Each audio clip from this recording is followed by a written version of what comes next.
Hello, Steve White, Trek White 89 for Steve Arts 89, just having a look through trekmovie.com.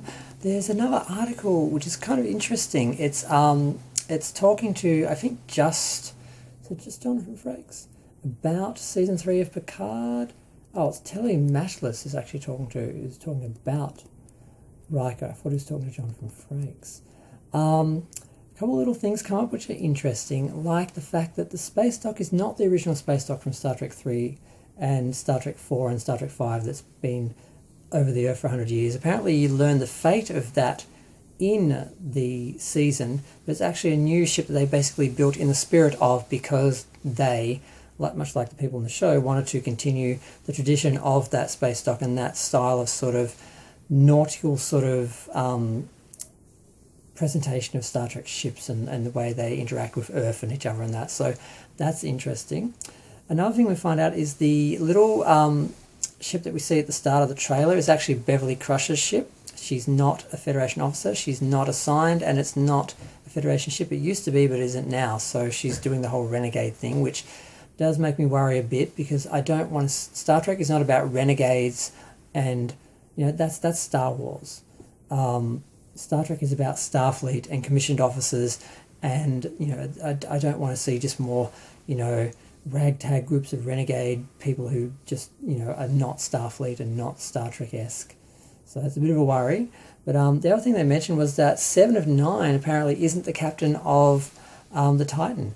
The assumption was that she was, because she greets the captain and everyone at the airlock. But he makes the point, much like Savick wasn't the captain, but she, took the ship out of the space dock in Star Trek 2. 7 actually isn't the captain, and of course they're asking who is the captain. He's like, well, we can't say that yet. Apparently it's someone, what did he say, someone we're familiar with, but yeah,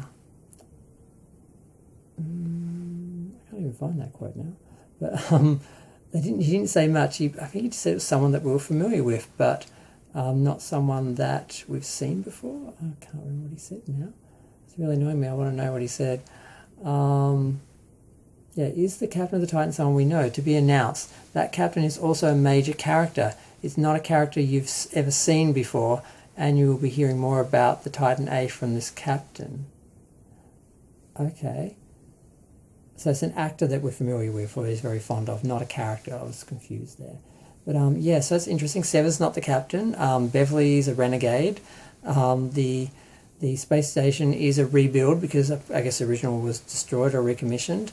And there was a bit of an attitude about the evolution of Federation sort of technology and style, that ships like the Enterprise E and that from First Contact, they were built very much to combat the Borg, and they weren't real exploration vessels. And now that they're more about exploration, they are going backwards in design, and that's why they're doing the Neo Constitution, or the Constitution Type 3 or Mark 3 or whatever, because that was the perfect design. And of course they're going to return to it, just like the Navy returns to the same designs over and over again. Starfleet's going to do that as well, and that kind of makes sense to me. I was kind of annoyed at all these over the top, out of the way, just bizarre designs they're doing for starships just to do something different. I'm like, do what works, just stick to the original. Why would they really vary that? They're not going to spend all this money, research and development, just to make weird ships that need to do the same thing. They wouldn't need to vary and change every ship to all these extents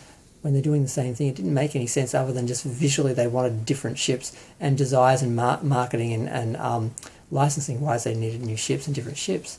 So you have these ships with circles in them and holes in them and gaps in them and things that just make no sense to someone designing a starship, and all these misuses of space and so forth. It's just nice to actually see a basic Constitution design return as like the primary design for Starfleet, even if it is a little clunky and looks a little bit more like the sort of Enterprise C from Next Generation. I thought it was a little clunky, but still the basic design. I'm glad it's returned. So there's a few little bits and pieces about season 3 from Picard I just found interesting. I want to talk about for a minute, see what other people think, or if anyone else knows anything more. I'm going to go. Feel free to share, like, comment, subscribe. Let me know what you think.